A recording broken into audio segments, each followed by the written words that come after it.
Ողջույն սիրելի մարդիկ, ես Լիլան եմ։ Այսօր խոսելու ենք կամքի եւ ուժի դրսևորումների մասին եւ թե այն ինչպես է արտացոլվում մեր հայկական սյուր իրականությունում։ Իսկ թեման առաջ ենք տանելու Սեյրան Սողոյանի հետ։ Ողջույն։ Ողջույն։ Մերսի, որ եկել ես։ Շնորհակալ եմ հրավերի համար։ Ինչպիսին է Սեյրան Սողոյանի կյանքն այսօր, ով հաղթահարում է կյանքի մեծագույն փորձությունը։ Նախ առաջին ասեմ, որ այն փորձությունները, որոնց միջով անցել եմ ու դեռ անցնում եմ, ինձ տալիս է հնարավորություններ զարգանալու, փոխվելու, ինչու ոչ նաև դեպի լավը, վերագնահատելու իմ կարողությունները, ինչ եմ կարողանում ես անել եւ թե ինչ չեմ կարողանում անել, ու այս փորձությունները հնարավորություններ են, դասեր են ավելի լավը դառնալու համար։ Երբեմն մեր կյանքում, երբ մարդիկ ինչ որ փորձությունների են բախվում, դժվարությունների են բախվում, լինում է երկու ընտրություն՝ կամ մնալ այդ դժվարության բարդության մեջ, կամ ընդունել իրողությունը, ինչպիսին կա, ու փորձել դուրս գալ այդ դժվարության միջից։ Ես ընտրել եմ երկրորդ տարբերակը ու ընտանիքիս օգնությամբ, ընկերներիս օգնությամբ, հասարակությունում գտնվող լավ մարդկանց օգնությամբ դուրս եմ գալիս այդ փորձությունների, դժվարությունների միջից։ Ինչ կերպ եք դուրս գալիս, դա եւս շատ կարեւոր է, այսինքն այդ ճանապարհը, ընտրության ճանապարհը ինքից շատ կարող է պրիմիտիվ հնչի, բայց բարի թե չար կերպով, այսինքն չարանալ մարդկանց, հասարակության երևույթների հանդեպ, թե ընկալումները փոխել ու աշխատանք տանել ինքդ քեզ վրա, այս դրա մասին կուզեմ խոսեք։ Իրականում այս ընթացքում չարանալը շատ հնարավոր է, որովհետև դժվարությունները Բարդագույն ճանապարհը։ Հիասթափություններն են շատ, անարդարությունն է շատ, ու դրանք բոլորը տանում են մարդուն չարանալուն, բայց հաղթող է նա, ով որ այս փուլում չի չարանում, եւ ես իմ փորձով, իմ կենսակերպով ցույց եմ տալիս, որ այո, մարդիկ, ովքեր գտնվում են դժվարության մեջ, կարողանում են մնալ բարի ու նույնիսկ այդ բարությունը տարածել։ Կուզեմ խոսենք ժամանակավոր հաշմանդամություն ունենալու մասին եւ թե այս ժամանակահատվածը դուք ինչքան օգտակար եք օգտագործում լույսների համար, հասարակությունում ինչ որ բան փոխելու համար, մտածողությունից սկսած մինչեւ անգամ ինչ որ կենցաղային հարցեր լուծելու խնդիրներ եւ այլն։ Այս մասով ինչ կարող եք ասել, այս ճանապարհը, որի միջով դուք անցնում եք, վստահաբար դուք մեծ դժվարությունների միջով եք անցնում, այն իմաստով, որ ամեն րոպե բախվում եք այս տեսակ խնդիրների, խոչընդոտների, սրանք գուցե փոքր մանր հարցեր թվան ինչ որ մարդկանց, որոնց կյանքում չկա սա, այսինքն ընտանիքի որևէ անդամը չունի այս խնդիրը, կենտրոնացում չկա, հա, այդ ուղղությամբ, բայց որքան կարևոր է ընդհանուր հասարակության մտածողությունը այս մասով։ Մի բան իմ կողմից ավելացնեմ, երբ ծնվեց իմ փոքրիկը ու այլևս ես մանկասայլակ էի օգտագործում, ես նոր սկսեցի նկատել, թե ինչքան խնդիրներ կան մեր շուրջը, այս դրա մասին մի քիչ դժվար է հա մարդկանց դատապարտել, որ մինչև այդ ուշադիր չէին այս ամենին, բայց նաև շատ կարևոր է հատկապես աջակցությունն այս մասով։ Երբ ինձ գրեցիք podcast-ի հյուր գալու համար, ես շատ մեծ գնահատեցի այն հատվածը, երբ գրել էիք ժամանակավորապես հաշմանդամություն, դա կարող է շատ դրական ազդեցություն թողնել մարդու վրա։ Կապ չունի խնդիրը ժամանակավոր է թե ոչ ժամանակավոր, իսկ դրական ազդակ եկավ ինձ հենց այդ մեկ բառից, իսկ ինչ վերաբերում է խնդիրը ճիշտ օգտագործելը, դեռևս երբ գտնվում էի զինվորի տանը, մենք մեր դասերը իրականացնում ենք on-line եղանակով, հեռահար եղանակով ու ես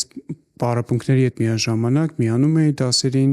ականջակալներով միևնույն ժամանակ ես մարզվում եմ, միևնույն ժամանակ դասերին եմ միանում ու եկավ այն պահը, որ արդեն պետքա գնալ համալսարան,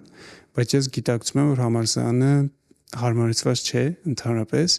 ու հենց դա առաջի այդ պատնեշներ, որ ես գիտակցում էի, որ ես այնտեղ կունենամ դժվարություններ, ով ինձ կօգնի անընդհատ այդ աստիճանները բարձրացնել եւ այլն ու որոշեցի, որ ամեն դեպքում չեմ շարունակի ուսումս, բայց երկու ազդակ եղավ, որ ես որոշեցի, որ պետքա գնամ համալսարան։ Առաջին հերթին ցանկություն կար ինձ մոտ շատ սովորել արաբերեն Եվ այս հարցազրույցներից մեկում նշել էի, որ ցանկություն ունեմ արաբերեն սովորելու ու ԵՊՀ-ի արաբական ֆակուլտետից Լիլիան դասախոսներից ինձ որոշել է գրքեր ուղարկել ինքնուսույց արաբերենի ու գրքերից մեկում թողել էր իր համարը ու գրել էր եթե կուզենաս սովորել ինչ-որ մեկի հետ, զանգիր, մենք միասին կպարապենք ու ես ցանկություն ունեցա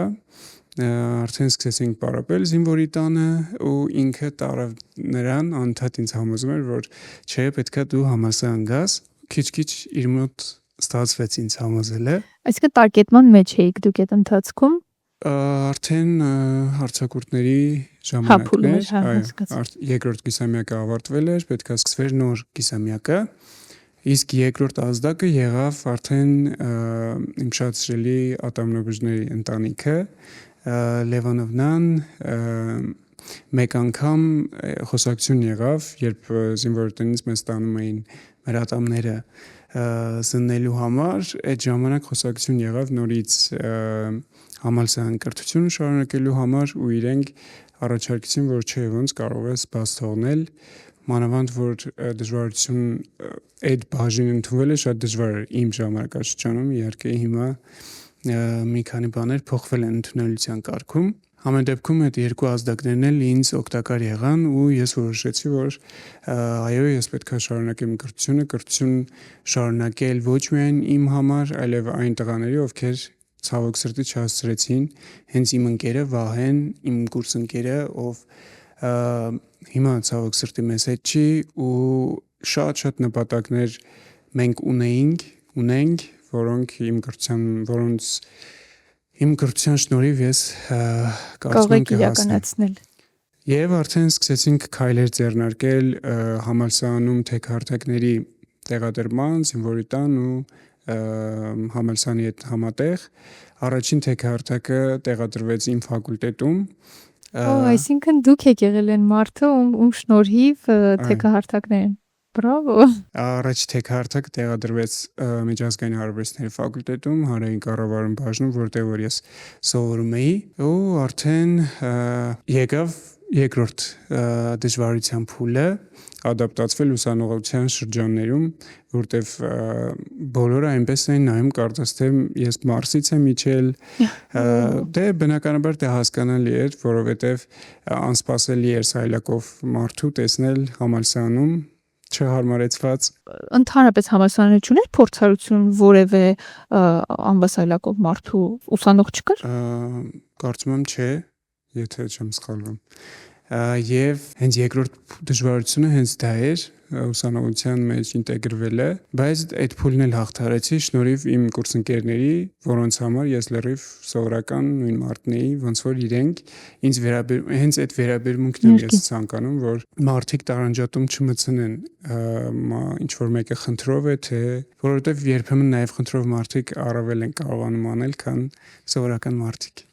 Համաձայն եմ, լիովին կիսում եմ։ Իմ բժշկուհի Գայանեն, էլի ատամնաբուժներից շատ կատակ ունենք, մեկ անգամ մեջքը շատ ուժեղ ցավում էր, իհարկե միշտ է ցավում, ու մի անգամ տենց սկսեցի կիսվել իր հետ, ասում եմ մեջքս ցավում է, չեմ կարողանում կենտրոնանալ, ասես դե ոչինչ նորմալ մարդկանց մոտ է լինում, ինքը փորձում էր ինձ հանգստացնել, բայց ասես նորմալ մարդկանց մոտ է լինում, դա էլ այդպես հումոր մնաց մեզ մոտ, որ այո, մենք էլ ենք նորմալ մարդիկ, ոնց որ բոլորը։ Եվ շատ ավելի մեծ առավելություններով, որովհետև ուղղակի պահնա ու չեմ կարող չհայտնել իմ շնորհակալությունը, ձեր շնորհիվ մեզ տրվել էս կյանքը ու այն հնարավորությունները, որ այսօր ունենք ապրելու, ստեղծելու, աշխատելու, արարելու ու արդեն ուսանողների հետ այդ ինտեգրման փուլից հետո ես նկատեցի, որ արդեն թեքահարթակներ դրվում են նաև այլ ֆակուլտետներում, ինչը շատ ողջունել է, որովհետև հնարավորություն է տրվում նաև խնդրով այլ ուսանողների տարբեր բաժիններ ընդունվել եւ այդպես էլ եղավ, նաև իմ շատ ծանոթ ընկերներից, ովքեր էլի on-line եղանակով էին, արդեն սկսեցին հաճախել համալսարան։ Շատ լավն էր այդ միտքը, ու նաև իմ ընկերներից Քայլտեքը արդեն մեծ համալսարանների աստիճանների մոտ տեղադրել են նաև վերելակ, որովհետեւ նաև ուսանողները այդ ուսանողները վերելակով բարձրանան համալսարան։ Մինչև մարդը չի բախվում խնդրին, չի գալիս այդ մտածողությունը, բայց մենք պետք է նաև հաշվի առնենք մի բան, որ հիմա հետ պատերազմյան փուլում ենք ու շատ տարածված է այս խնդիրը ու ամեն մեկս պետք է կենտրոնացում ունենանք այս հարցի շուրջ։ Այսինքն հասարակությունը եւս պիտի այդ խոչընդոտները հաղթահարի։ Օրինակ սկզբում ավելի ճիշտ նախկին կյանքում ես ընդհանրապես չեմ մտածել այն մարդկանց մասին, ովքեր ունեն նման խնդիր, նույնիսկ ճանապարհով անցնելիս երբ տեսել եմ, երբեք չեմ մտածել, որ այդ մարդիկ սրճարաններ չեն կարողանում գնալ, չգիտեմ, սրճարաններում սանհանգույցներ չկան այդ մարդկանց համար, երբեք չեմ մտածել։ Դրա համար ես չեմ մեղադրում, որտեղ հնարավոր է, որ հիմա էլ մարդիկ ինձ նման այդպես մտածել են ժամանակին, բայց ինչպես դուք նշեցիք, մենք հիմա գտնվում ենք այդ պատերազմյան փուլում ու դա աներելի է այդ մասով չմտածել։ Նույնիսկ կա երկրորդ խնդիրը, որ տեղադրում են թե քարտակներ ուղղակի զուտ լինելիության համար եւ շատ անհարմար եւ վտանգավոր։ Խնդիրը նրանում է, որ մարդիկ երբ որ օրինակ ես բարձրաձայնում եմ անդադես խնդրի վերաբերյալ, մարդիկ մտածում են, որ ես միայն խոսում եմ անվասալակով մարդկանց մասին, բայց սա վերաբերում է նաեւ մայրիկների համար, մայրիկներին է վերաբերում, որտեղ ես եւս բախվել եմ այդ խնդրին։ Դուք էլ օրինակ, որովհետեւ շատերին ես տեսնում եմ կանանց, ովքեր դժվարանում են այդ անընդհատ աստիճանները միասին ինչացնել եւ այլ երեխային սայլակով։ Այսինքն սա խնդիր է, որի լուծումը օգտակար կլինի մեծ զանգված, այսինքն միայն սայլակով անձանց համար չէ։ Դրա համար անընդհատ բարձրաձայնվում է, բայց որովհետեւ դրական տեղաշարժ դեռևս չեմ նկատում ես այդ մասով։ Դե սա եւս մեկ հնարավորություն է խոսել այս մասին ու շնորհակալություն ձեզ, որ ամեն տեղ եք խոսում այս մասին, լուծելով ոչ միայն ձեր խնդիրը, այլ լուծելով հասարակության խնդիրը, որը կրկնում ենք գտնվում է հետպատերազմյան փուլում։ Ես գիտեմ, որ դուք մասնագիտություն ընտրել եք մինչև պատերազմը, այսինքն մինչև ծառայության անցնելը, բայց եկեք խոսենք այս մասին եւս, թե ինչպես ստացվեց, որ ընտրեցիք մի մասնագիտություն, որը եւս հայանպաստ է եւ հայրենիքի մասին է, հա, մեծ հաշվով, եւ արդեն անցնելով կյանքի մեծագույն փորձության միջով, դրանից հետո ինչքան ավելի վերաառևորումներ, իմաստավորումներ, նույն մասնագիտության հարցում ինչ փոխվեց, ինչպիսին էր այն առաջ եւ հետո։ Դպրոցական տարիներին շատ սիրում էի պատմություն առարկան, ու պատմությունը ուսումնասիրելիս ինձ միշտ հետաքրքրել է թագավորների որոշումները, պետության կառավարման հարցում ինչ էին անում, որպեսզի բարեփոխումներ իրականացնեն, ու այդ ամեն ինչը ինձ շատ հոգեհարազատ դարձավ հենց այդ փուլից դպրոցական, ու ես էլ ինքս մտածում էի գուցե ես էլ դառնամ ինչ որ որպեսզի պետության այդ կառավարման համակարգում որևէ բարեփոխում իրականացնեմ, համայնքների զարգացման վերաբերյալ, ու սկսեցի ուսումնասիրել ոլորտը, թե համալսարաններում որտեղ են այդ կոնկրետ մասնագիտացման մեջ կողմնորոշված, ու իմ ծանոթներից, ընկերներից շատերը ինձ ուղղորդեցին հենց միջազգային հարաբերություններ ֆակուլտետ, հանրային կառավարում բաժինը, ու արդեն սկսեցի պարապել 3 առարկա՝ պատմություն, հայոց լեզու, անգլերեն ընդունելության համար։ Իմ պատանեկան տարիների լավագույն տարիներն են եղել այդ քննությունների ընթացքները, որովհետև դեռևս չէին գիտակցում կյանքի այդ բարդությունը, կյանքի դժվարությունները, ու մեր միակ նպատակը ընդունվելն էր, այսինքն ուրիշ հոգս չունեինք։ Միակ բարդությունը, բոլորս անցել ենք դրա միջով։ Դրա համար շատ եմ սիրել այդ փուլը, հիմա ենք հասկանում, որ ինչքան բաներ կան, որ մենք այն ժամանակ չենք գնահատել, իսկ հիմա արդեն ուշ է։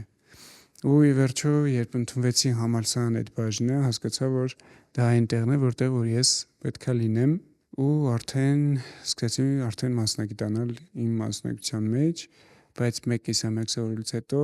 արդեն պետք է գնայի բանակ։ Գիտեմ, որ երգում եք, հարցրեցի այդ մասին, ու դուք ասացիք, որ վերջին անգամ երգել եք վերջին զանգին, ու պատիվ ունեմ երգը։ Արդյոք ձեր հիշողության ու ենթագիտակցության մեջ ապրում են այդ պահերը, երբ հայրենիքը ձեզ համար իր նշանակությամբ դեռ շոշափելի չէր։ Ես շատ երաժշտության մարդ եմ, եթե նույնիսկ չզբաղվեմ երաժշտությունով, ինձ հոգեհարազատ է երաժշտության աշխարհը, անընդհատ ես լսում եմ երաժշտություններ, կախված նրանից ես կվերադառնամ երաժշտություն թե չէ, միշտ լինելու եմ երաժշտության մեջ ու իմ ցանկացած ծրագրում իմ մոտ մտքերը, գաղափարները առաջանում են երաժշտություններ լսելիս։ Իմ սև սպիտակները հենց ես սկզբում լսում եմ երաժշտությունը, Հետո պատկերացնում եմ գաղափարը, սցենարը։ Իսկ ինչ վերաբերում է երգելուն, ես շատ երգիչ ընկերներ ունեմ, որոնց հետ զուգակցում եմ մեր հայրենի ճամբարում, բայց որպես մենակատար դեռևս չեմ կարողանում հանդես գալ, որովհետև շնչառության հետ կապված խնդիրներ կան, նաև անկեղծ կլինեմ ցանկության հետ դեռևս շատ մեծ ցանկություն չունեմ երգելու, որովհետև գիտեք, երգելը ինձ հետ հիմա ասոցացվում է, ուզում եմ օրինակ ցանկություն կա երգելու, գալիս են ինչ-որ հայրենասիրական երգեր, այդ ոլորտի երգեր ու դա ինչ-որ չափով ինձ հիշողություններ է տանում, որը որ դեռևս ես պատրաստ չեմ դրան։ Չեմ ուզում գնալ հասնել այն ակունքներին, որտեղից որ հիմա եկել եմ ես։ Սև սպիտակ նախագծի մասին խոսեցիք, ինչ է սև սպիտակը, այդ իրականում սև սպիտակ, թե այդ արանքի գույներն ու պնակը ցույց տալու հնարավորություն, մարդու կարողությունները բացելու հնարավորություն ձեզ համար, այս փորձությունների հաղթահարման մեթոդները ցուցադրելու հնարավորություն, ի վերջո գլխավոր գաղափարն ինչու՞մ է։ Սև սպիտակը ինձ մոտ առաջացել է շատ պատահական, երբ ընկերներից մեկի հետ, լուսանկարիչ Լուսի հետ փորձարկում էինք դրոնի աշխատանքը ու առաջի անգամ դրսում քայլելու կադրեր էի ցանկանում անել հենց Կասկադի գլխավերևում։ Իմ մոտ միտք կար, զուտ ես քայլում, մոտենում եմ բարձունքին ու վերևից դրոնով կադր ստանանք, բայց այնպես ստացվեց, որ հենց մոնտաժելու ժամանակ իմ բոլոր սև սպիտակները ես եմ մոնտաժում ու այդ ժամանակ միտք առաջացավ սև սպիտակով անել, դեռևս չկար այն գաղափարը, որ հետո կգունավորվի։ Սև սպիտակով էի սկսում մոնտաժել, հետո հասկացա, որ այն կադրը, որ արդեն փոխվում է, բուն ասելիքը գունավորվի ու հենց այդտեղից եկավ այն գաղափարը սև սպիտակի, որ երբեմն մեր կյանքում այո լինում են սև սպիտակ օրեր, բայց առջևում գունավոր օրերն են ու կապ չունի մենք ինչ իրավիճակում ենք, թեկուզ ընկերների օգնությամբ, թեկուզ ընտանիքի օգնությամբ, թեկուզ մենք ինքներս մեզ օգնելով քաշում հանում ենք այդ սև սպիտակի միջից մեզ ու տանում դեպի գունավորը ու հենց այդ կադրով էլ սենց միանգամից գունավորվում է, բարձրանում է Երևանը ու տեղից արդեն մոտս միտք առաջացավ սկսել շարք ինստագրամյան, իրականում այդ ժամանակ ինստագրամ հիմա փառք Աստծո որակյալ կոնտենտ շատերը ապահովում են ինստագրամում, այն ժամանակ շատ էր աղբը ու նույնանման կոնտենտը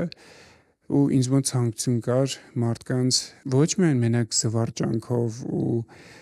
ժամանակ անցկացնելու վայր լինի ինստագրամը, այլ նաև կրթելու, ինչ-որ բան հասցնելու գաղափարախոսության առումով ու տեղից առաջացավ մոտս սև սպիտակի որպես շարք դարձնելու գաղափարը, արդեն պետք էր հերթով նկարահանել տարբեր կադրեր, տարբեր իմաստներով ու երկրորդը արդեն եղբորս հետ արեցինք, դա մոտենում էր լրանում էր 1 տարին պատերազմի ու հենց այդ ժամանակ դրեցի, քանի որ պատերազմի ժամանակ եղբայրս գալիս է իմ հետևից, ցանկություն ունելով գալ ինձ հետ, բայց լինում է իր հետ մի դժվարություն է լինում, իրենց մեքենան շուռ է գալիս ու ճանապարհները խառնում են իրար ու այդպես ես կորցնում եմ պատերազմի ժամանակ եղբորս հետ կապը մինչև վերջ չիմանալով ինչ եղավ իմ եղբոր հետ ու հենց դա ես կարողացել եմ ներկայացնել այդ մի քանի վայրկյանանոց կադրի մեջ, կարծում եմ ինչ-որ չափով կարողացել եմ բուն միտքը տալ։ Ես տեսել եմ, մեր դիտողներն էլ կնայեն, այո հասցրել եք միտքը գաղափարը տեղ։ Այ տեսեք չի ուզում մեկնաբանել, բայց կասեմ մի փոքր բան նորմալ մարդ ճակերտնելուն խոսույթի վերաբերյալ այնքան լավատեսություն, բարիություն, սերը կյանքի հանդեպ, մարդկանց հանդեպ այնքան շատ է ձեր մեջ, որ շատ եւ շատ նորմալ մարդիկ ուղղակի պետք է անցնեն որոշակի ճանապարհ, որպեսզի հասնեն այս կետին։ Ու այդ լավատեսությունը, հավատացեք, բոլորիս է պետք։ Այ որ տեսնում ենք, որ դուք լավատես եք, այդ ապրեսնում է բոլորիս։ Շատ շնորհակալ եմ։ Իրականում մենք բոլորս կարող ենք լավատես լինել։ Ես շատ մակերեսորեն բանից կարող եմ ասել, երբ օրինակ փողոցում տեսնում եմ մարդկանց ոնց են քայլում, բոլորը ասենց տխուր դժբախտ դեմքերով, բայց ես միշտ ասում եմ ընկերներին, որ այն միտքը, որ մենք առավոտ զարթնում ենք, տեսնում ենք մեր ոտքերը կան, ձեռքերը կան, կարողանում ենք լսել, կարողանում ենք տեսնել, դա արդեն հաղթանակ է, օրվա արձանագրած հաղթանակներից մեկն է, ու կարելի է ժպտալ, գոնե մի փոքր ժպտալ։ Փողոցում քայլում ենք, բոլորը սենց մտամոլոր, սենց պարտքերի մեջ գնում են, ոնց որ մեղավոր քեզ գաս, դու ես մեղավոր, որ իրանք այդպես են, բայց օրինակ Եվրոպայում կամ, չգիտեմ, ավելի շատ դեպի երևի ծովափնյա երկրներում այդպես չի, ու հենց իրանց երջանկության այո, գաղտնիքը հենց այդտեղ է, որ իրանք շատ թեթև են ապրում, ու ես չեմ ուզում ասել, որ թեթևությունը այդ մարդը ինքն իր վրա աշխատանք է տանում, մենք չենք սիրում ինքներս մեզ վրա աշխատանք տանել, ու այս խնդիրները հենց այդտեղից են գալիս։ Աստված մի արած, թե երբ որ մեր կյանքում ինչ որ ավելի կարևոր մի բան մեզնից վերցվում է, նոր մենք հասկանում ենք, որ այդ ամենափոքր բանն էր ֆինանսական խնդիր ունենալը ու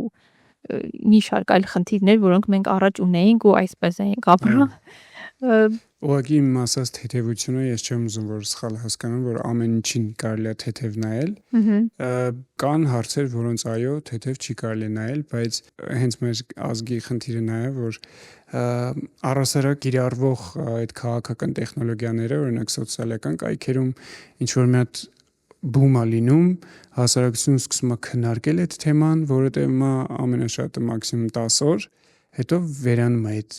միտքը, գալիս է փոխարինող այլ միտք։ Դրանք շեղող բաներ են, տեխնոլոգիաներ են, որը իրականացում է այս եւ այլ կողմերի կողմից։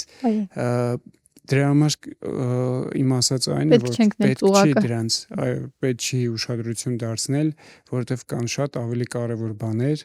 ու դրանք միայն ու միայն շեղում են մեզ կարևոր բաներից։ Ամենակարևորներից ո՞րն է ձեզ համար։ Ես միշտ ասում եմ, որ մենք չունենք գաղափարախոսություն, չգիտենք թե ինչի հետևից ենք գնում, ուր ենք մենք, ինչի կարիք ունենք, ինչն է պետք բարելավել, ինչն է պետք փոխել մեզ մեջ։ Ունեցել ենք ժամանակաշրջաններ, որ նույնիսկ պետականություն չունեինք, բայց կհամաձայնեք ինձ հետ, որ պատմության մեջ մենք տեսել ենք շատ պետություններ, ովքեր էլի հայտնվել են մեզ նման այդ պետականության կորցման եզրին ու իրանք ձուլվել վերացել են, բայց մենք եղել ենք ազգ, ով չի ունեցել պետականություն, բայց այսօր ունի պետություն։ Դա եղել է նրա համար, որ մենք ունեցել ենք գաղափարախոսություն, մնալ հայ, շարունակել հայ լինելը, դա պահպանելով լեզու, եկեղեցի, գաղափարախոսություն, բայց հիմա չկա դա։ Մենք ավելի շատ համաձայն գնում ենք դեպի ձուլման։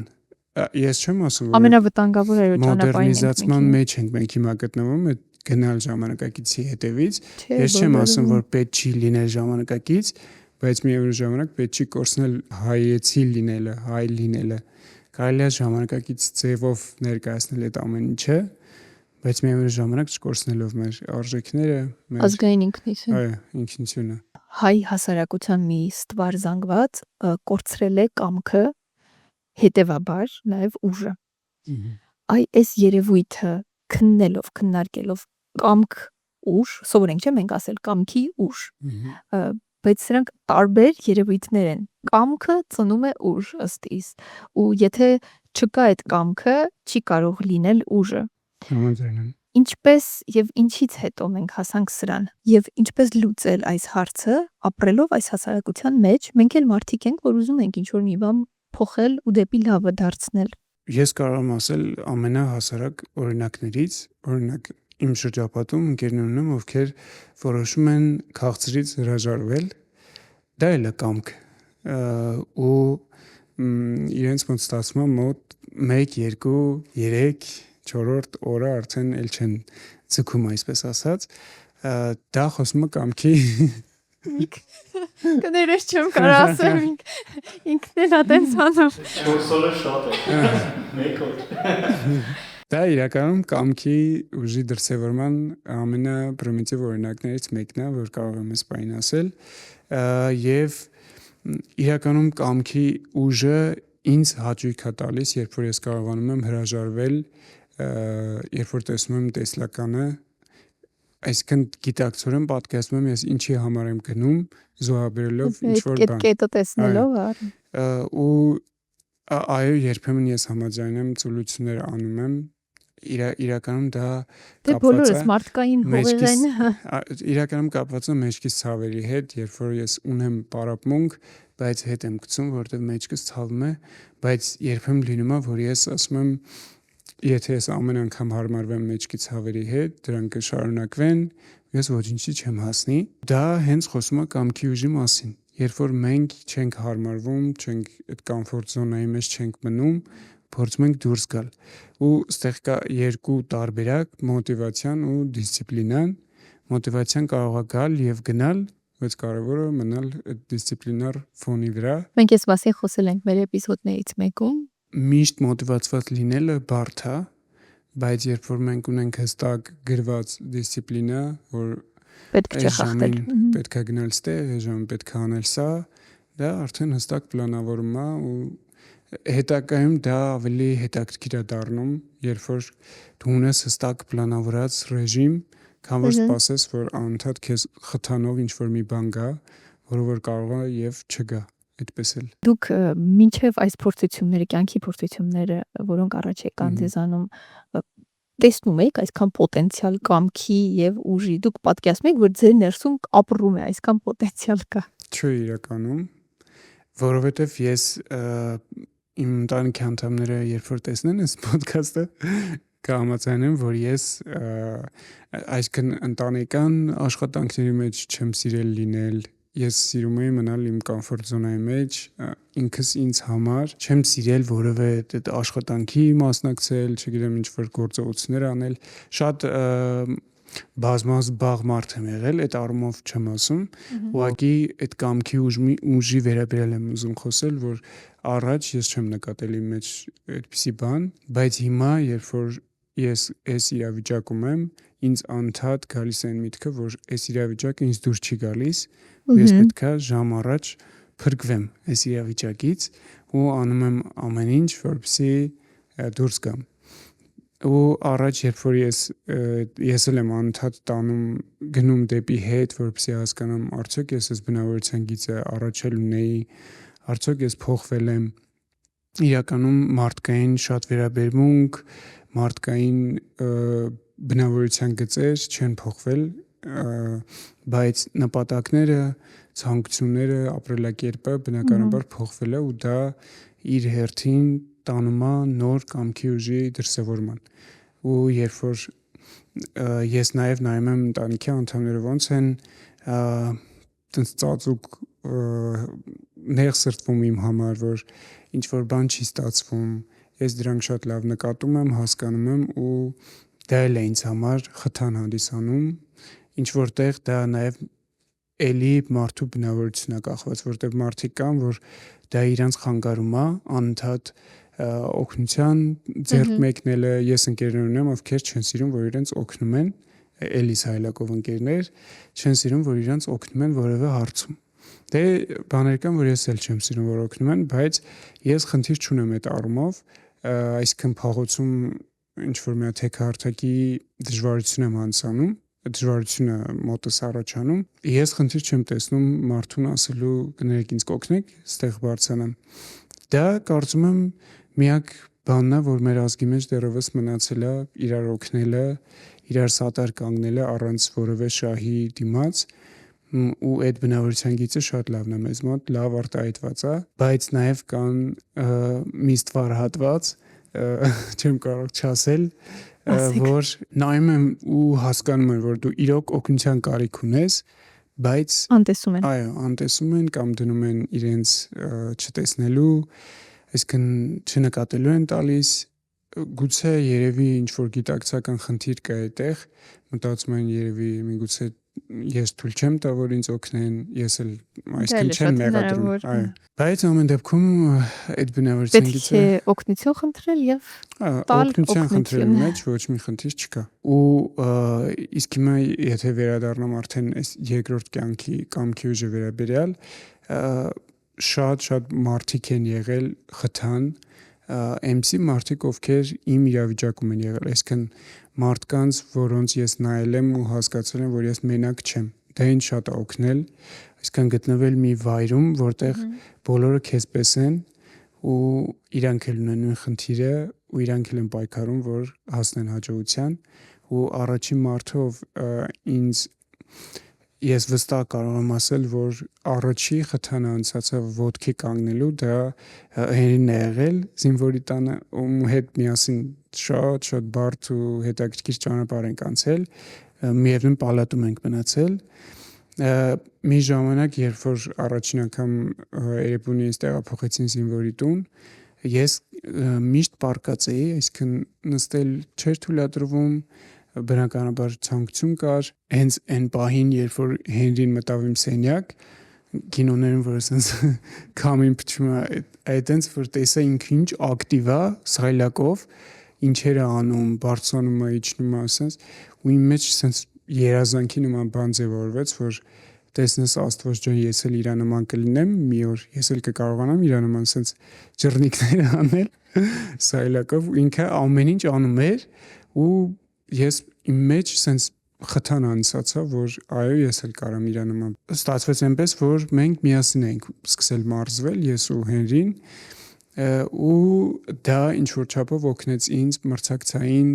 իրավիճակում կողմնորոշվել ու դա եւս կարեւոր է։ Մրցակցությունը շատ է օգնում այդ կամքի ուժի դրսևորման մեջ։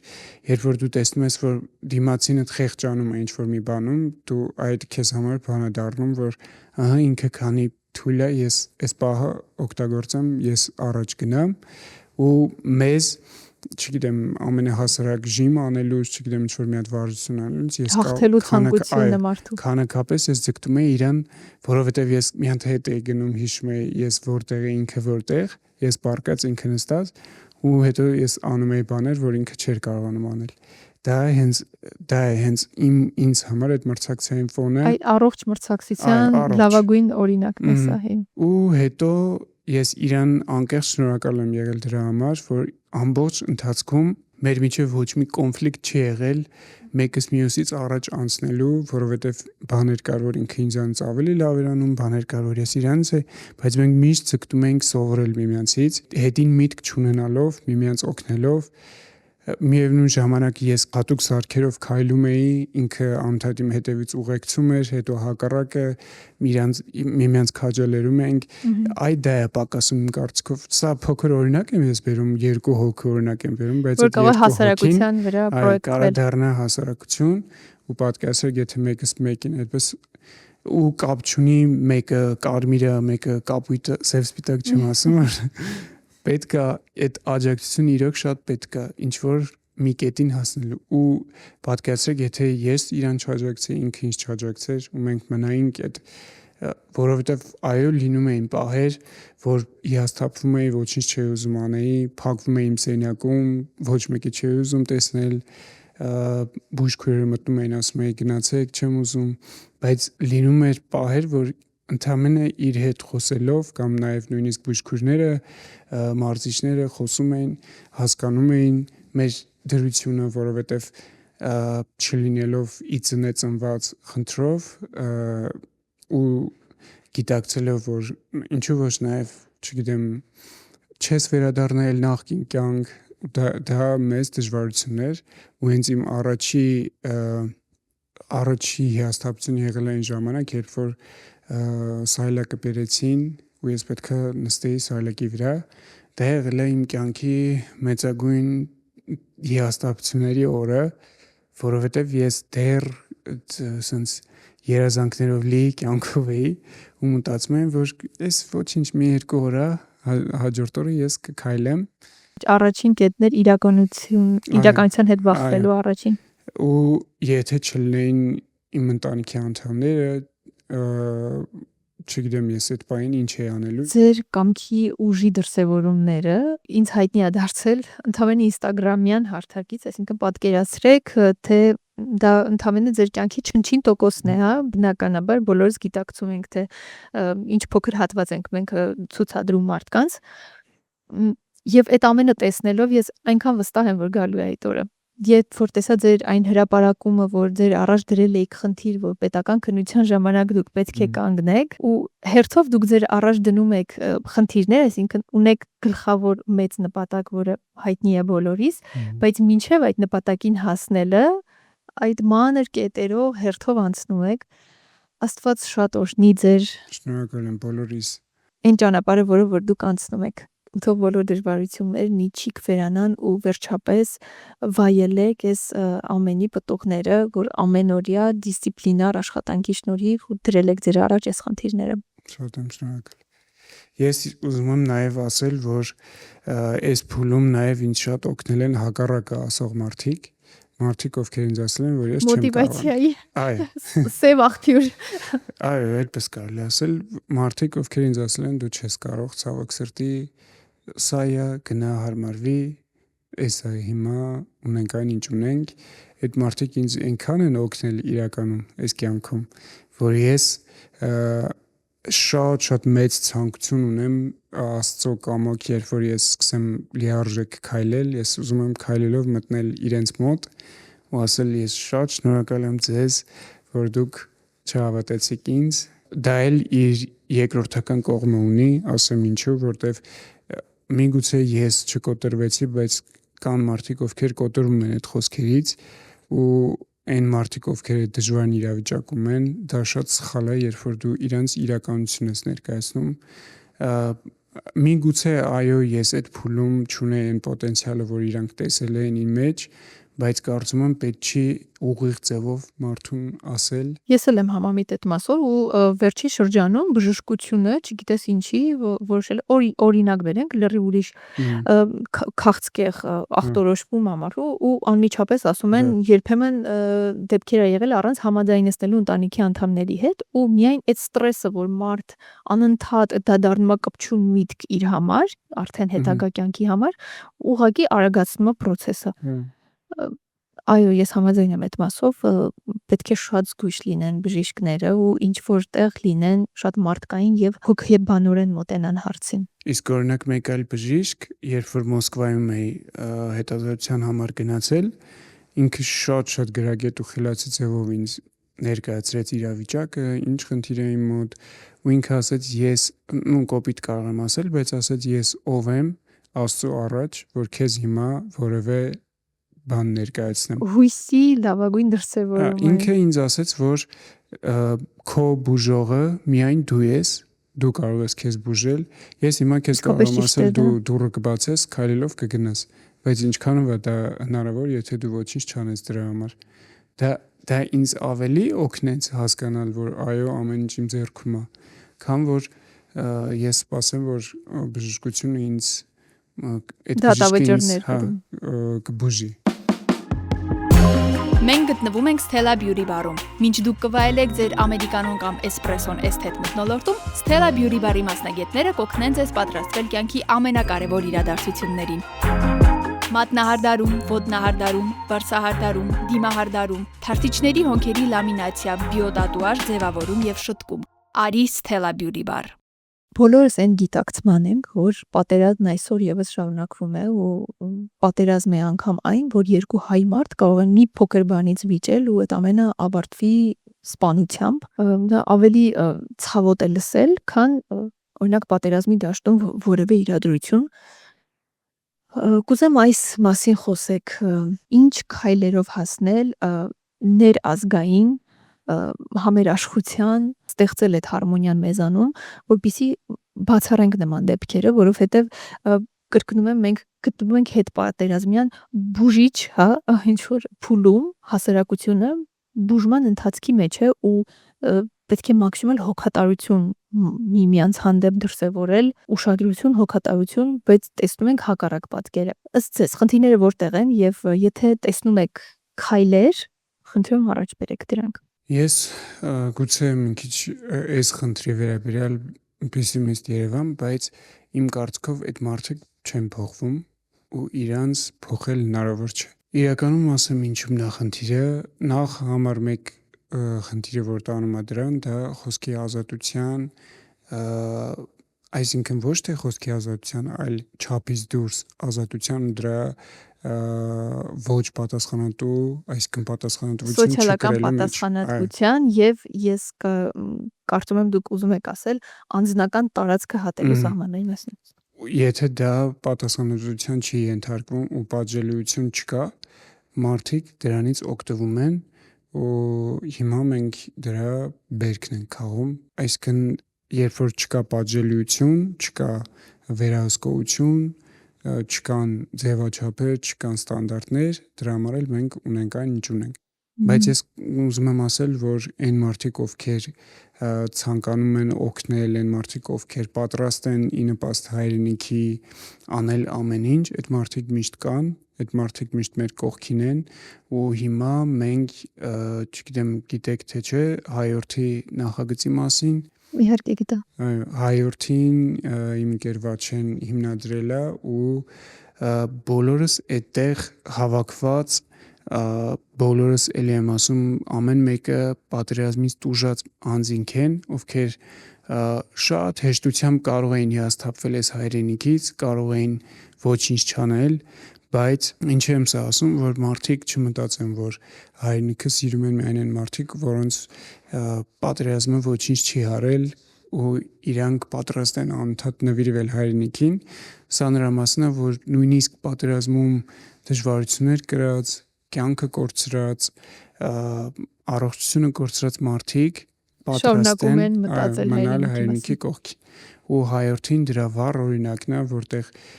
ջոկատավարները վիրավոր զինվորներն են, որդի կորցրած մայրերը, ամուսին կորցրած կանայք,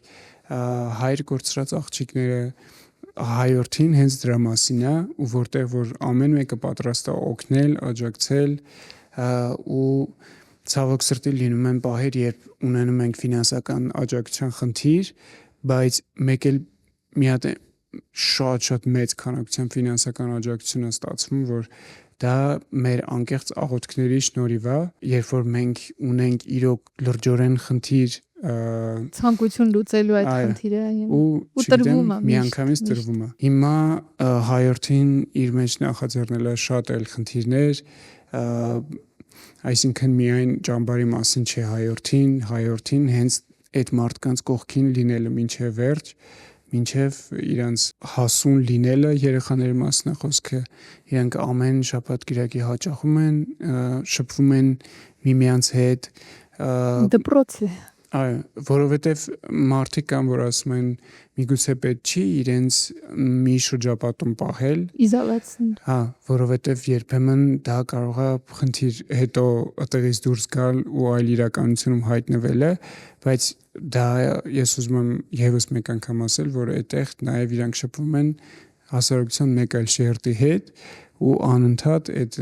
իրար հետ փոխհարաբերվելը օգնում է այդ մարդկանց խնդրին լուծում տալը,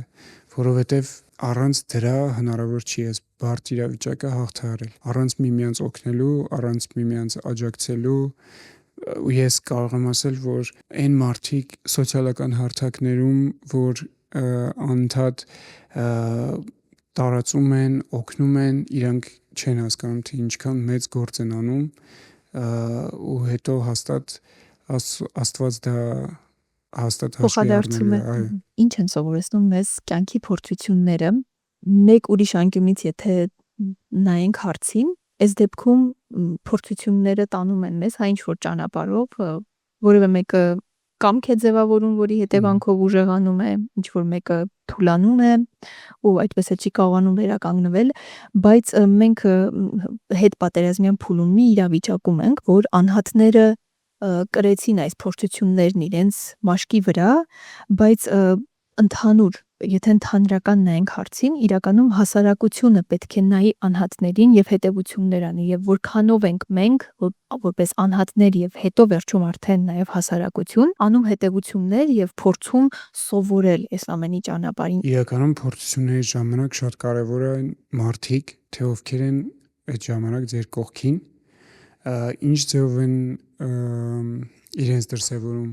ինչով են կարողանում օգտակար լինել փորձությունների ժամանակ։ Ես պատերազմից հետո շատ նոր ընկերներ եմ ձեռք բերել, որոնց կարող է ինչ-որ չափով սխալ թվա իմ նախադասությունը, բայց պատերազմը համ ունեցավ իր դրական կողմերը, համ բացասական կողմերը։ Դրականը այն է, որ ես հիմա ունեմ մարդիկ իմ կյանքում, որոնց բերել եմ ինձ մոտ պատերազմից հետո, պատերազմի շնորհիվ, այսպես ասած,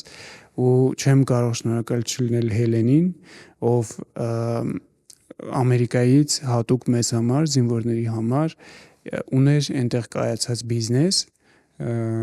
կենթանի թիթեռներով, ինքը հետաքրքիր Իսկ բոլորը գիտեն այդ մասին, շատ հայտնի է, այո։ Ինքը այդ բիզնեսը բերեց ու բառացիորեն նվիրեց մեզ զինվորներին, մի քանի հոգու իհարկե, ովքեր կկարողանային պատրաստել, զբաղվել։ Ես բնականաբար չէի անում, ես մարքեթինգով էի զբաղվում, իմ մասնագիտականով, ու ինչու եմ իր անունն ասում, որ Հելենը կարողացավ շատ մեծ դրական ազդակ ունենալ, մեզ բուժել, ոչ միայն այսքան հիմնականում մարզիչները, բժիշկները տալիս են ֆիզիկական, բայց ինքը մեզ հոգևոր բուժեց ու այնտեղ լինելով, այնտեղ մեր հետ կիսվելով, խոսվելով ու մինչև հիմա մենք ընկերություն ենք անում, ինքը տարիքով մեծ է մեզանից, բայց երբ որ մենք հավաքվում ենք, իրականում մենք սայլակներով մի հատ համայնք ենք կազմել ընկերների, որ հավաքվում ենք, մենք ոչինչով չենք տարբերվում մնացածից մեր հավաքներից, մեր խաղերով, չգիտեմ, տարբեր խաղեր ենք ու մեծ ընտանիք ենք անվանում, ունենք chat, որտեղ շփվում ենք։ Այդ մեծ ընտանիքը ստեղծել է Հելենը ու ամեն տարի երբ որ նա գալիս է, մենք պարտադիր հավաքվում ենք, դա մեր համար բուժման թերապիայի ձև է, այդ ամեն հավաքը մեզ այնքան դրական լիցք է տալիս։ Տեսեք անհատը ինչքան մարդու կյանքում։ Այո, դրա համար եմ ես ասում, որ փորձությունների մեջ շատ կարևոր է այն անհատները, ովքեր կարողանում են դրական ազդակ տալ, չմոռանալ իրենց մասին, իրենց շատ ամուր պահել, իսկ այն մարդիկ, ովքեր բացասաբար են ազդում այդ ընթացքի վրա, իրենց ուղղակի պետք է բաց թողնել։ Ես մոտիվացիայի աղբյուր դարձնել։ Ես շատերին բաց եմ թողել այս փուլում ու դա ինձ վրա շատ լավ է ազդել։ Սա ինչի համար եմ ասում, որ հիմա այս փորձությունների մեջ ես չեմ դադարում նախագծեր, ծրագրեր ունենալ իմ մտքում, որոնք ապագայում դուք տեսնեք, սա օգնում է վերագտնել ինքդ քեզ, հասկանալ ինչումն եմ ես կայանում այս աշխարհում, որն է իմ առաքելությունը, ու արդյոք այս փորձությունը ինձ տրվել է, որ ես միգուցե այս փորձության մեջ հասարակությունը կարողանում օգտակար լինել, դա իմ առաքելությունը, միգուցե ես հիմա սայլակով եմ, որպեսզի խնդիրներ բարձրաձայնեմ, այդ խնդիրները լուծվեն, հետո ես Աստծո կամոք կարգավորվեմ, տեսնեմ, ուրախանամ ու հասկանամ, որ ես այո օգտակար եմ եղել։ Սա է իմ կարծիքով փորձությունները հաղթահարելու գլխավոր առաքելությունը ու չկոտրվելու հենց հիմքը կայանում է նրանում, որ գտնես, որ դու իրոք առաքելություն ունես ու պետք է այդ առաքելությունը մինչև վերջ կատարել։ Հիմա ես գտնում եմ, որ այո, ես իմ առաքելությունը կատարում եմ, փորձում եմ մարդկանց օգտակար լինել, իմ Instagram-յան էջում փորձում եմ հուսադրող բաներ դնել, ճիշտ է լինում են մարդիկ, որ ասում են, որ այդպես էլ չէ, այսքան միշտ չէ, որ կյանքը ունի այդքան գունավոր պատկերներ, ոնց որ ես ներկայացնում եմ, բայց ես ուզում եի նաև սրա մասին խոսալ, որ սխալ է Instagram-ում միայն կատարյալ իրականություն ներկայացնել, որտեվ մարդիկ տեսնում են, ասում են, բա լավ, բա իմ մոտ ինչի այդպես չի, ինչն եմ ես սխալանում, որ իմ մոտ կատարյալ չի, ես մի բլոգերի մոտ տենց իդեալական է, ինքը ամբողջ աշխարհը ման է գալիս, ինչ է իմ մոտ չի ստացվում։ Սրա մասին ենք շատ խոսել, խաբկանք է, իրականություն չէ։ Պետք է իմ կարծիքով կյանքի երկու կողմերն էլ ցույց տալ, որ ես ամենայն դեպս այդպես եմ անում, ես ներկայացնում եմ, որ այո, ես ունեմ մեջքի ցավեր, այո, ես ունեմ դժվարություններ, բայց հետո ցույց եմ տալիս նաև երկրորդ կողմը, որ այդ ամենի հետ մեկտեղ ես չեմ կոտրվում, ես այո, ունեմ ցավեր, բայց այդ ցավերով Բացի ցուցադրելը, այստեղ ոնց որ լսարանի խնդիրն էլ կա, հա, լսարանն է պետք է այդ պատասխանատվությունն իր վրա վերցնել ու հասկանալ, որ հնարավոր է կոնտենտից ելնելով ցուցադրվում է այս կամ այն երևույթը միայն, բայց մենք էլ բոլորս ապրում ենք մի կյանքում, մի հասարակության մեջ, որ գիտենք կա հարցը այլ կողմեր ու պետք չէ տրվել այս բոլորն են դա հասկանում, որ այդ իդեալական Instagram-ը, այդ իդեալական edge-ի հետևում այնքան բարդություններ կան, այնքան աշխատանք կա։ Ես մի օրինակ բերեմ, մի շրջան ես ու Միկոն մտածում էինք բլոգինգի եւ այլնի մասով, բայց հիմնականում մենք մեր կոնտենտը եւ այլն մենք մեր ոնց որ բիզնեսի ուղղությամբ, մեր աշխատանքների ուղղությամբ ենք տարել ու այդքան շատ կենտրոնացումը բլոգինգը չի եղել։ Նոր ենք սկսում ինչ-որ բան անել, ուզանք ստացվի։ Ու մի օր տես խոսում ենք, միասին նստած ենք որևէ սրճարանում պատվեր ենք արել ու բան ենք անում, որ սենց ինչքան սիրուն է, որ հիմա դու ինձ նկարեիր, ես քեզ նկարեի, ինչ որ բան տեղադրենք ու Միկոն ասեց, բայց ինչ լավ է, որ մենք տենց չենք ապրում։ Եթե մենք հիմա սկսեինք նկարել իրար, մենք ուղղակի չէինք վայելի այս պահը։ Մենք չէինք ուտի տակ էս ուտեստ։ Ու այն ամենափոքր բաները մենք մեր կյանքում բաց կթողնեինք։ Ինչ տեսք ունի Սեյրանի ապագան իր մտածումներում կամ գուցե նաև կտավներում բոլորս տեսնում ենք որ նկարում եք շատ սիրուն ինչպիսին են ձեր պատկերացումները ձեր մտածածին կլինեն դրանք թե իրական ես նաև ուզում եմ այս թեմայով խոսել որ պատկերացում ունենալը մտքում շատ օգնում է նպատակին հասնելուն ես շատ այսպես ասած լայֆ հաքեր եմ ձեռք բերել ես փուլի ընթացքում բուժման ինքս ինձ գտնելու փուլում եւ շատ փնտրում հետաքրքրվում եմ ինչպես կարելի է հասնել հաջողության միայն պատկերացումների մտքի ուժի շնորհիվ եւ շատ օրինակներ ունեմ հենց առաջի բանը դա վիզուալ պատկերացումն է որ դու պետքա քեզ տեսնես ապագայում ու դա ունենաս քո պատկերացումներում առաջին բանը որ անում եմ ես պետքա ինձ անընդհատ տեսնեմ կանգնած քայլելիս եւ ինչ եմ անում իմ հեռախոսի էկրանին ես կանգնած նկարով եմ ու ամեն անգամ ես ուզած թե չուզած նայում եմ այդ նկարին ու գիտակցաբար ես հիշում եմ դրա մասին որ ես մեկ ուրիշը կխուսափեր տեսնել կանգնած Չէ, ես չեմ խուսափում Այդ տեսեք սա արդեն դուք հաղթահարել եք, հա? Մի պատնեշ արդեն հաղթահարել եք, որ ես կետում եք։ Իսկ հաջորդը դա կրկնության փուլն է, որ պետք է անընդհատ տվյալ բանի վերաբերյալ կրկնել։ Ես օրինակ լողավազանում լողի ժամանակ, երբ կանգնում եմ հանգստանալու, ես անընդհատ կրկնում եմ, որ ես կքայլեմ, ես կարողանալու եմ քայլել, ես կքայլեմ մտքումս բարձրաձայն, որ կողքից մեկը նայում գժի տպավորություն եմ թողնում, բայց ես դա անում եմ եւ դա շատ օգնում է, այսինքն կրկնել, անընդհատ կրկնել, ինչի համար գնում ենք։ Սրանք այդ հետաքրքիր քայլեր են, որ լայֆհակներն ինչպես ուղեղի հնարավորություններն են, որ պետք է օգտվել դրանից եւ ուղեղը չի սիրում դա էլ ասեմ, չի սիրում բացասական մասնիկներ նախադասություններում, այսինքն չտառով սկսվող ես օրինակ հիմա չեմ կարող քայլել, բայց ուզում եմ քայլել, դա արդեն ուղեղը չի հասկանում։ Շատ համաձայն եմ ձեզ հետ ու իմ մտքում երկու բան եկավ, կուզեմ պատմեմ մարդկանց, գուցե իրենց օգնի դա։ Առաջինը սոցիալական գովազդեր, հենց հայկական սոցիալական գովազդեր, կարծեմ որևէ բանկի ու այնտեղ ասվում էր, եթե միտքդ քայլի, ոտքերդ կքայլեն, եթե միտքդ քայլի, ոտքերդ կքայլեն ու իսկապես վերջում քայլում եմ։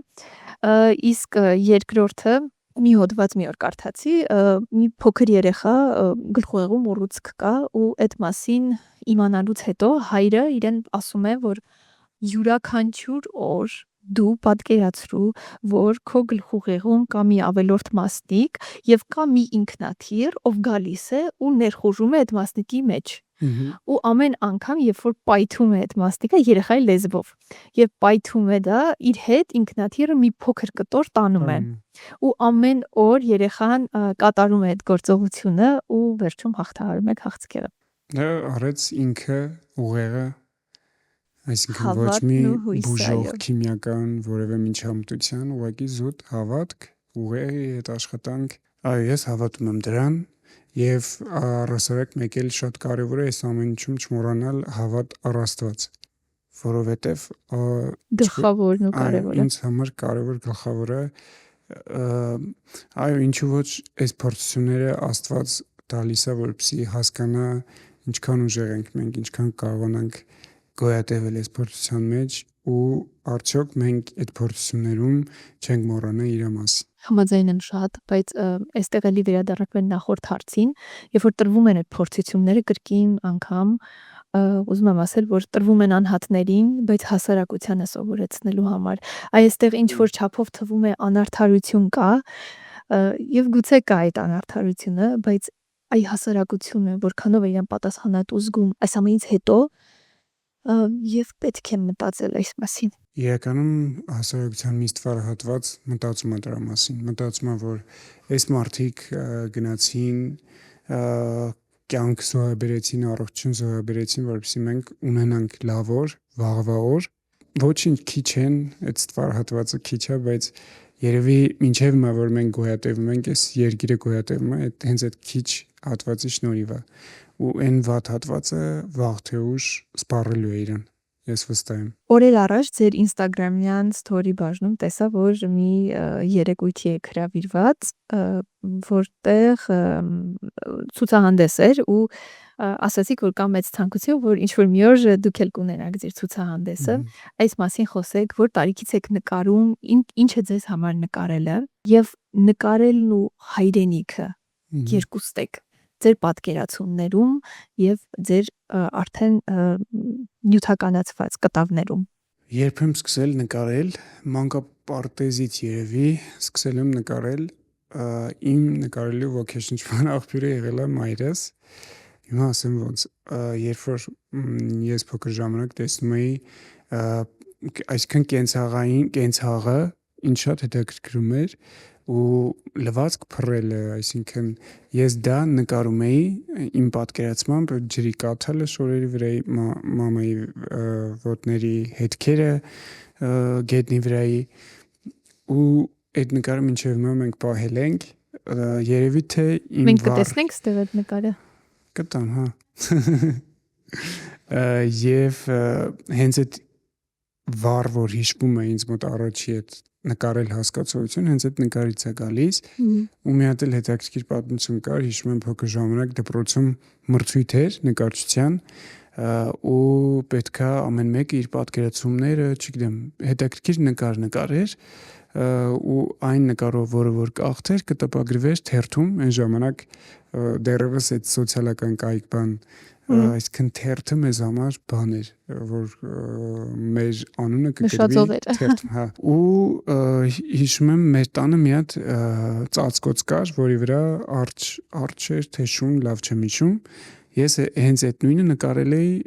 ծածկոցի վրայի նկարել էի թղթի վրա, շատ սիրուն, ու դա էի ներկայացրել, ու այդ տնօրենը, անձնաժողովի անդամները ինձ ասում են, որ դու խաբում ես, դու տպել ես։ Դե արի բացատրի, որ ես ծածկոցի վրայից եմ նկարել ու ծածկոցի վրայից տպելը հնարավոր չի, բայց ես չհասթափվեցի այդ օրինակից, ու մայրս ինձ տարավ նկարչական դպրոց, այնտեղ արդեն սկսեց ձևավորվել իմ մեջ, այսինքն արդեն կրթություն ես ստացա որպես նկարիչ լինելը, տիրապետեցի տարբեր տեսակի հնարքների հետ, շտրիխներ եւ այլն, դա ինձ շատ օգնեց, բայց եկավ մի փուլ, ես դադարեցի մտածել նկարելու մասին, իսկն որ գնամ նկարելու ուղղությամբ, եղբայրս ավելի շատ այդ ուղղությամբ գնաց, ինքը հիմա գրաֆիկ դիզայներ է, սովորել է ճարտարապետականում, բոլորը մտածում են, որ ես այդ ուղղությամբ կգնամ, բայց ես լրիվ այլ ուղղությամբ շեղվեցի։ Արվեստը շատ ապրում ձեր մեջ։ Բայց ամեն դեպքում չգնաց ինքը ինձանից, ես բանակում էլ շարունակեցի նկարել ու բանակում իմ ընկերը Արամը, ով էլի ցավոք սրտի մեզ հետ չի, մենք ունենք երազանք ունենալ Քաղցրավենիքի մեր խանութ սրճարանը ու ինքն էլ գրաֆիկ դիզայներ էր, մտածեցինք իրար հետ, ասացինք արի մեր լոգոն ունենանք,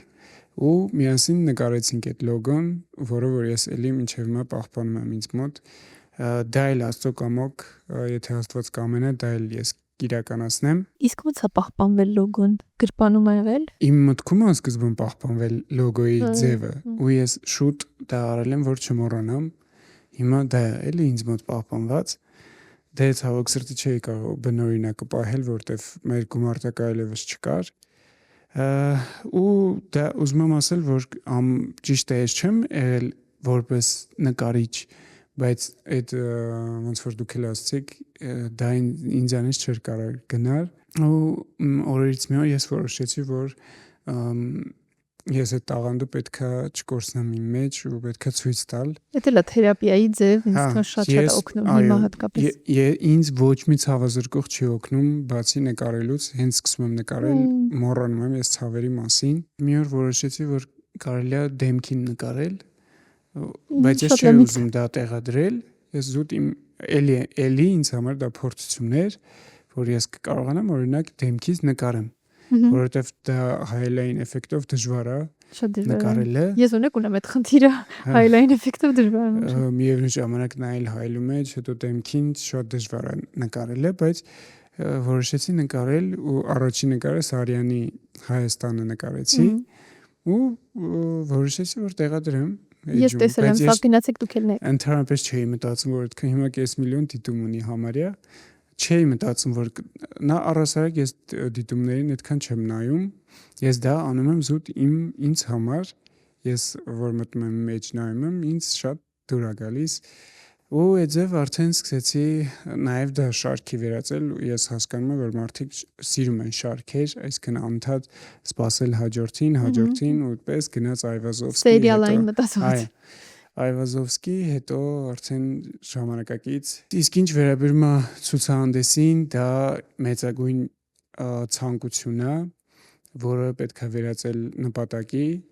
Դրա հետևում մեծ աշխատանք է ունենալ այնքան նկարներ, որ կվերածվի ցուցահանդեսի, բայց հուսամ, որ բոլորը շուտով կգան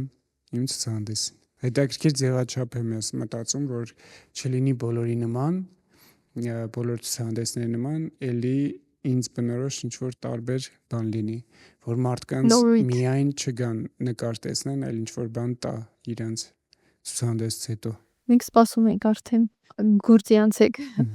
Շնորհակալություն Սեյրան, որ այստեղ էիք։ Շնորհակալություն ես հոգեթոփ զրույցի համար։ Ես էլ եմ շնորհակալ, շատ լավ զրույց ունեցանք, հուսամ օգտակար կլինի։ Ինչ որ ձևով կկարողանանք կրթել մեր զրույցով։ Ես էլ հույս ունեմ։ Ձեզ լավ որ եմ մաղթում։ Ես էլ ձեզ։ Այսպիսին էր Սերյան Սողոյանի հետ զրույցը։ Իսկ ինձ մնում է հիշեցնել, որ դուք դիտում եք Սյուր իրականություն փոդքասթը։ Բաժանորդագրվեք Էկոր Ստուդիոյի YouTube ալիքին, մեկնաբանեք, լայքեք, կիսվեք, այդպիսով մեզ շատ օգնած կլինեք։ Ես Լիլան եմ, լավ եղեք։ Փոդքասթի գործընկեր Stella Beauty Bar